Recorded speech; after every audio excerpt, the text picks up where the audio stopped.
Les gars, je viens de recevoir un énorme colis. Enfin, j'ai commandé sur Gilbert Joseph, j'avoue. Et mon chéri vient d'aller le récupérer, donc faut que je vous le montre.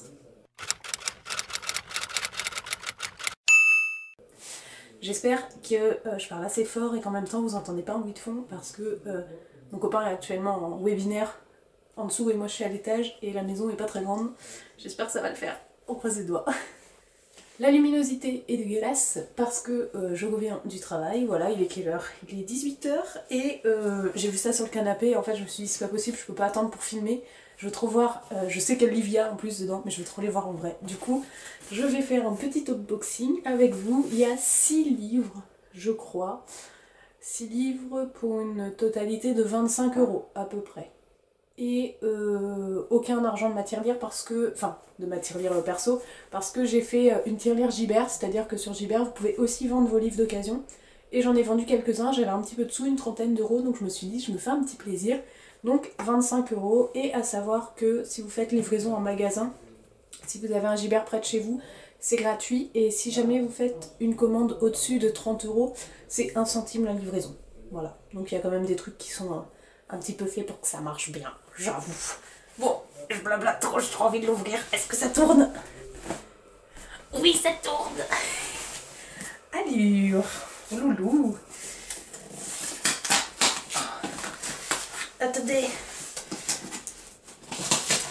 C'est pour ouverture facile, ça. Ça m'a mis une patate au passage. J'essaie de pas faire trop de bruit comme il bosse en bas, mais... Oh, ça coupe.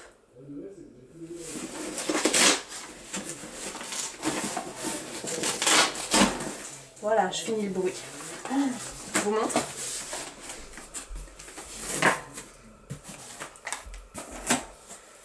C'est rempli de bouquins. Alors, j'ai pris pas mal de choses sur l'écologie.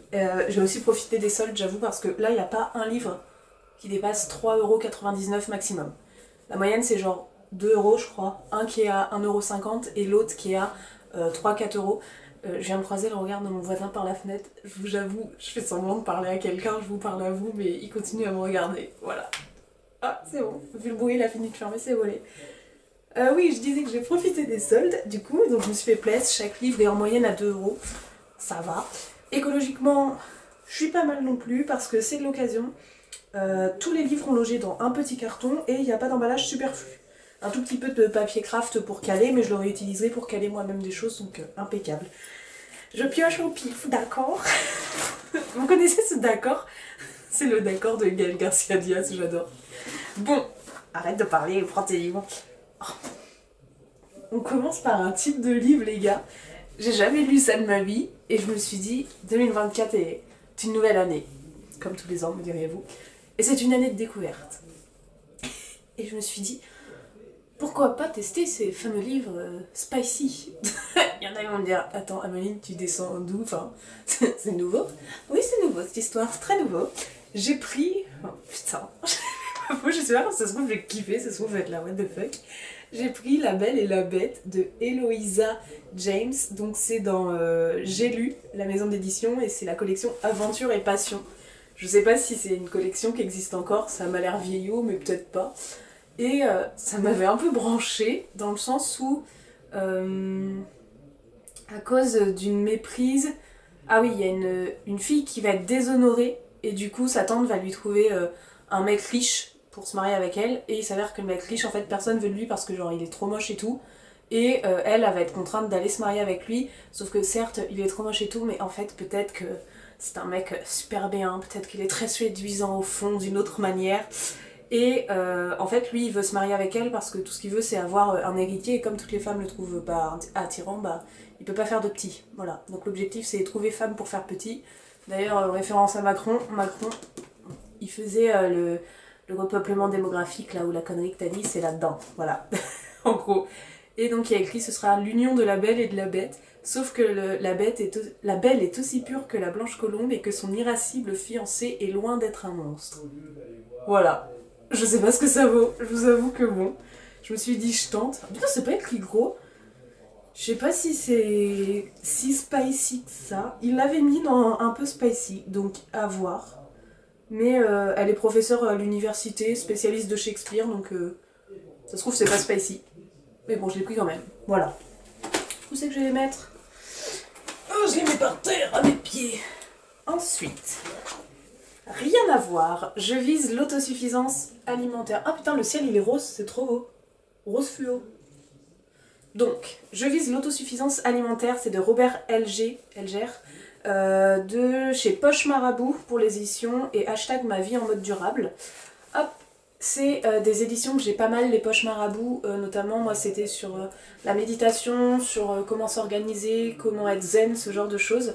Et là j'étais curieuse sur l'autosuffisance alimentaire, comme j'ai un petit jardin, mais alors loin de faire de l'autosuffisance, hein, vous le savez, j'habite en ville en plus. Mais en fait c'est plein de petits tips, vous voyez, sur ce qu'on peut mettre en place pour atteindre ça, et puisque ça permet de faire de bien pour la planète. Donc j'ai bien hâte, voilà. Donc info pour replanter des patates, il faut les espacer de 3 ou 4 cm, on peut faire du persil toute l'année, 9 mois de mise en culture, voilà, il y a des variétés, enfin voilà, c'est un peu du jardinage, en gros. Il est très beau, soit dit en passant. Ensuite, ah ce ciel est sublime si vous pouviez le voir. Ça aussi c'est dans le style je teste des nouvelles choses. Il était à 1 €, donc je me suis dit vas-y laisse-toi tenter. C'est Lily the Kid de Lisa Mars dans les éditions, très bonne question, BMR pardon. Hop. Alors j'ai lu qu'il était déjà paru sous un autre nom, je me rappelle plus lequel, je vous mettrai si je me rappelle, et si je me rappelle pas, désolée, mais ça se trouve sur internet facilement. Ici on est sur quoi? Ah oui, c'est une jeune fille qui est amoureuse d'un garçon qui s'appelle Simon depuis qu'elle est toute petite, mais ils ont 8 ans d'écart. Lui est 8 ans plus vieux qu'elle, et du coup ils se sont jamais mis ensemble. Lui il la considère comme Lily the Kid, quoi, Lily la petite fille, elle a 8 ans de moins que moi. Et ils se retrouvent plus tard, quand ils sont adultes, au hasard d'un concert. Et du coup, lui, Simon, c'est devenu genre une star internationale de ouf. Et elle est devenue... Elle est devenue quoi? Bah on sait pas ce qu'elle est devenue, elle. C'est pas écrit, mais j'ai cru que je le savais. Et il y a écrit « Plus rien ne les lie, sauf les sentiments du passé qui les rattrapent. S'il n'est pas trop tard de croire aux contes de fées. » À voir. Si c'est une histoire d'amour cucu ou pas. Oh putain, par contre, ça va se lire super vite. Oh, ça c'est pour les ados. C'est écrit gros, il y a de l'espace. Ça, je vais le rincer, comme on dit. Il fait 200 pages. Tout pile. Donc, autant vous dire que lui, je vais le dégommer. Peut-être que je vais pas aimer, peut-être que c'est de l'ado cucu. On verra. Je vais tester, je vous dirai ça. Ensuite, à la pêche au moule. Non, à la pêche au livre. Oh, putain! Alors lui... Pardon. Lui, je suis trop contente parce que je l'ai vu en recommandation sur une vidéo, je crois. Mais qui date hein, de ouf. Et sur Gibert, je l'ai trouvé d'occasion. Ils le vendent plus nulle part ce livre parce qu'il est assez vieux. Et il n'y avait pas d'image. Et je me suis dit, ah putain, à 3 €, est-ce que... Mais pourtant je voyais pas qu'il existait de format poche, et il y avait écrit indisponible neuf, et il n'y avait aucune image. Et j'étais là, je tente pas, je tente. Je me suis dit, allez, pour 3 balles, tu tentes, au pire il est un peu abîmé. Désolée, mais je suis trop contente de mon affaire. Alors, si vous le savez pas, je suis aussi apicultrice avec mes parents, j'ai des passions... Ah non, j'ai pas mes boucles d'oreilles abeilles. Une passion pour les abeilles énorme en fait. J'en ai une tatouée, etc. Bref. Et d'amour et de miel de Meredith May dans les éditions Mazarine. Je suis désolée, mais c'est les 2 Saxus d'avant, les gars. C'est magnifique. Pardon, je vous mets trop près. C'est très très joli comme travail éditorial. Je connais pas du tout Mazarine, pour le coup. Ici, on était plus... Oh, que c'est beau.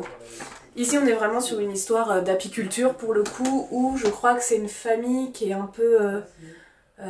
voilà, elle avait que 5 ans, Meredith, et son petit frère, tous les deux, ils ont été abandonnés par leurs parents. Leur père est parti d'un côté du pays, et leur mère, elle était dans les médicaments, l'alcool, etc. Donc franchement, pas une vie terrible pour les enfants. Et ils vivent du coup avec leur grand-père, et leur grand-père il est apiculteur. Et en fait à travers cette histoire on va découvrir la vie de ses enfants, le cocon familial, et aussi le métier d'apiculteur et tous les liens avec les abeilles qui donnent la vie, qui travaillent ensemble, qui sont une grande famille, ce genre de choses. Et en fait j'avais super hâte de lire quelque chose comme ça parce que comme je suis apicultrice et que j'adore les abeilles, ça me touche, et des histoires de vie comme ça, si vous le savez aussi, je travaille dans le social, je travaille avec des jeunes qui peuvent avoir des vécus, qui même souvent malheureusement ont des vécus comme ça, et donc en fait c'est deux choses qui me touchent énormément, donc j'attends pas mal de ce livre, j'attends quelque chose de beau quand même. Et ah putain, pardon, j'avais pas vu mais c'est une histoire vraie. L'histoire vraie d'une petite fille qui a été sauvée par la nature et par un des plus petits êtres vivants du monde, les abeilles. Ça race, ça peut me faire chialer. Ça, sans rire, si c'est beau, ça me fait dégringoler. Parce que... je suis contente. Je suis là, je suis trop contente. Ah punaise. Ok. Ça va bien. Ah oui. Oh la vache, merde, je croyais que je l'avais pris. Je croyais que je l'avais pris en format poche. Comme c'était que à 2 et 3 euros, j'ai pas fait gaffe. Je me suis dit c'est du poche de temps en temps. Non, là, c'est pas du poche. C'est un gros... Si vous avez suivi mes vidéos, récemment j'ai lu L'Humanité en péril de Fred Vargas. Et en fait, je savais pas. Parce que c'était pas écrit, c'était pas annoncé. Et il y avait un 2. Voilà. C'est quelque chose de très scientifique, très sur l'écologie, très ouais, scientifique, ce genre de choses. Et aussi, pas et aussi, ça veut rien dire. Et du coup, ici on est sur quelle chaleur allons-nous connaître, quelle solution pour nous nourrir. Donc c'est chez Flammarion. Le premier, ah je l'ai pas là, mais si vous l'avez vu, il est bleu comme ça, pareil, mais c'est orange fluo tout autour. Et c'est genre un truc qui flash, qui pète de ouf. Et du coup le deuxième est pareil. Mince, j'aurais voulu en poche, parce que le premier je l'ai en poche. Mais bon, c'est pas grave, hein, c'est pas... Du coup c'est le plus gros, voilà. C'est l'autre, il avait énormément de références scientifiques et j'avais vraiment du mal à la fin à m'y accrocher. J'espère que celui-là, pas trop, j'ai l'impression que oui aussi. Mais bon, c'est pas grave, j'avais quand même aimé parce que c'est un sujet moi qui me tient à cœur et que j'aime beaucoup explorer l'écologie. Surtout que là on est clairement en train d'être dans ce délire-là, enfin dans le délire du réchauffement climatique. À ceux qui n'y croient plus, on est en janvier. On m'annonce 17 degrés pour après-demain et aujourd'hui il fait moins 4. 17 degrés en janvier les gars. En janvier. Donc il y a un moment, la Terre n'est pas plate. On change d'idée, on s'ouvre à de nouveaux horizons, à la vérité. Voilà. Donc ce tome 2, je vais l'attaquer aussi dans pas giga longtemps parce que j'ai encore le 1 en tête. Je pense que le 1 peut se lire indépendamment du 2 parce que je savais pas qu'il y avait un 2 et c'est juste que là ça va traiter spécifiquement de la chaleur et des solutions, que l'autre était un peu plus général. Voilà. Et ça j'ai bien hâte aussi. Mais il est sorti quand du coup? Parce que je savais pas qu'il y avait un 2. Le 1 est sorti en 2018, 2019. Ah, 2022? Il est pas vieux. Il est pas vieux le 2. Après je vais gratter toutes les petites étiquettes jaunes. Il en reste 4. Oh c'est chouette. Oh, il est beau. Il est tout petit, mais il est beau. L'humanité a soif et les baleines boivent la tasse de Thibaut Lamarck chez Novice Édition. Il est tout petit, par contre il est sublime. Il me fait penser au Totem, la collection Totem de chez Gallmeister. Pas très large, donc là je pense qu'avec le titre vous serez douté qu'on est aussi sur de l'écologie. Ici on est sur la rareté et l'assèchement du sol par rapport à l'eau, au fait que l'eau des rivières n'est plus potable, au fait que la population a de moins en moins accès à de l'eau potable et que ça va nous tomber sur le coin de la tête incessamment sous peu aussi. Et donc, c'est une petite explication de tout ça. Je sais pas si ici il nous donne des solutions parce que le livre est très court. Il écrit qu'ici c'est un cri du cœur, un appel à l'action, un appel à la crise universelle. Il a jamais été ouvert, hein, j'ai l'impression. Il est tout fin. Il fait 100 pages. 105 pages, voilà. Un petit livre que je ne vais pas tarder à attaquer parce que lui pour le coup, petit comme ça et qui me botte de ouf. Et il est tout cartonné, donc écologiquement il est top, je suis sûre. Ouais, ça vient de Forêt Raisonnée, le papier. Imprimé au Portugal en mai 2023. Ah par contre il est pas vieux, mai 2023. Sorti en novembre 2023. Oh bah, ça va, on est d'actu. Celui-là j'ai dû le payer 1,99 €. Ensuite, je ferme les yeux mais je le vois à l'envers. Encore un livre cucu. C'est La Cité de l'Orque de Sam J. Miller dans le livre de poche. Je le trouve joli. Et vous voyez, pour le coup, celui-là, je m'attendais à ce que ce soit un grand format avec l'image. 3,99 au lieu de 8,40. Donc c'est quand même une bonne affaire. Ah non, c'est pas un cucu celui-là. Je suis con. Bref. C'est un truc climatique aussi, mais c'est plus sous un récit, sous une histoire. Ici on est sur des bouleversements climatiques qui touchent les zones côtières, donc un petit peu comme celui d'avant. Et on est dans un pays qui est plongé en voie de désertification, des villes flottantes qui ont vu le jour. Ah oui, c'est un peu post-apo, c'est ça. C'était dans la section jeunes, enfin ados, young adultes.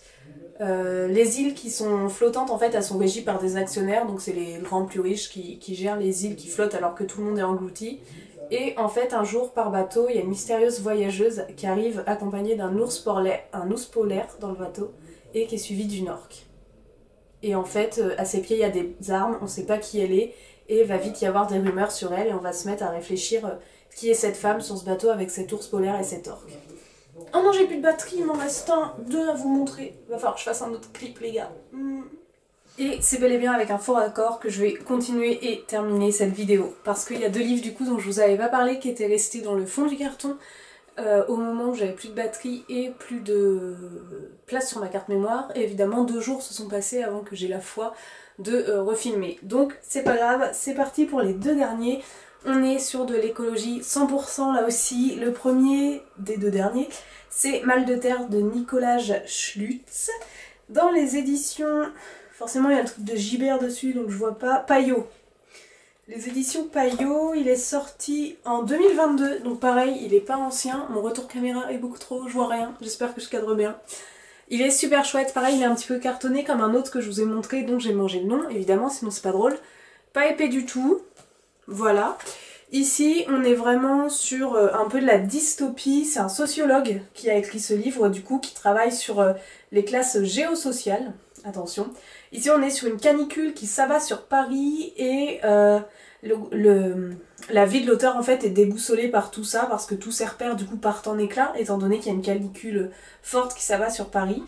C'est une enquête auto-ethnographique, attention pour ceux qui connaissent. Ici, c'est l'auteur, on nous dit qu'il arpente les nouvelles conditions climatiques à partir de ses expériences, de ses rencontres et de ses pensées sur quelques jours comme ça. C'est un carnet de bord de voyage aux confins de l'Anthropocène. Ce récit nous entraîne de Paris à Porquerolles, donc je sais pas où c'est Porquerolles. Si quelqu'un sait où c'est Porquerolles, je vous écoute.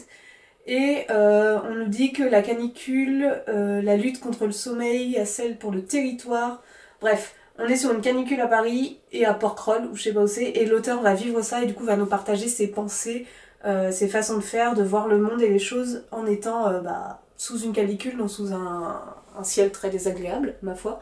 D'où le nom Mal de terre. Il fait très peu de pages, hein, et pareil c'est écrit ultra gros, avec des grosses marges et des gros espaces. Il fait, même pas 100 pages. Et ben voilà, tu vois, note 90e page. Donc il fait 98 pages exactement. Donc lui pareil, il va se fumer. Hop. Et le tout dernier, qui est un peu plus, j'allais dire scientifique, oui et non, c'est Pour éviter un crime écologique de masse de Claude Henry dans les éditions Odile Jacob. Les éditions Odile Jacob, c'est des éditions que j'achetais beaucoup, notamment en psychologie, quand j'étais en fac de psycho, parce que on nous pond des livres, c'est très mal dit, on nous fait découvrir des livres à travers cette maison d'édition qui sont quand même très poussés et très recherchés, donc c'est pas de la bêtise dedans. Ici voilà, tout est dans le titre, je pense que je vous rabâche un petit peu avec l'écologie sur cette vidéo. Il était au prix de 22,90 de base, donc j'avoue que l'avoir trouvé à 2 balles ça me fait plaisir. Ici c'est les entreprises qui consomment beaucoup d'énergie fossile, la domination industrielle, l'agriculture, tout ce qui est l'exploitement d'êtres vivants, de forêts, de la biodiversité. Ce livre dénonce un crime écologique de masse, chiffres et faits à la pluie, donc c'est ce que je vous disais, c'est quelque chose d'assez scientifique, un peu comme... mince, je vous l'ai montré avant, c'est le tome 2. Celui que je vous ai parlé juste avant de Fred Vargas, c'est pareil, c'est truffé de chiffres et d'expériences scientifiques. Et ici, c'est carrément le style de ces maisons d'édition-là, donc on est vraiment là-dessus. Pour ceux qui aiment ça, qui ont besoin de chiffres, qui ont besoin de choses scientifiques à la pluie, je vous conseille vraiment ce type de livre. Pareil, écrit franchement assez gros, espacé pas mal. Et pas énorme, parce que parfois les Odile Jacob, on peut y aller. Ici, on est à... Il y a beaucoup de notes de bas de page souvent, et ça c'est très chouette. 218 pages. Voilà, donc pareil, celui-là, je pense que ça va pouvoir le faire. Là, je suis sur un livre sur l'écologie, donc pour le coup, ma prochaine lecture, ça n'en sera pas. Faut que je varie un peu, mais là, j'ai refait mon stock à balles, je pense, pour les livres sur cette thématique. Bon, j'espère que cette vidéo vous aura plu, n'hésitez pas à me dire vous en commentaire si jamais vous en avez lu certains et si vous m'en recommandez à lire avant les autres. Je vois tous vos commentaires, je vois tous vos j'aime, n'hésitez pas à vous abonner aussi. Et sur ce, je vous souhaite une belle journée, bonne soirée, joyeux Noël. Et à très bientôt pour une prochaine vidéo. Ciao!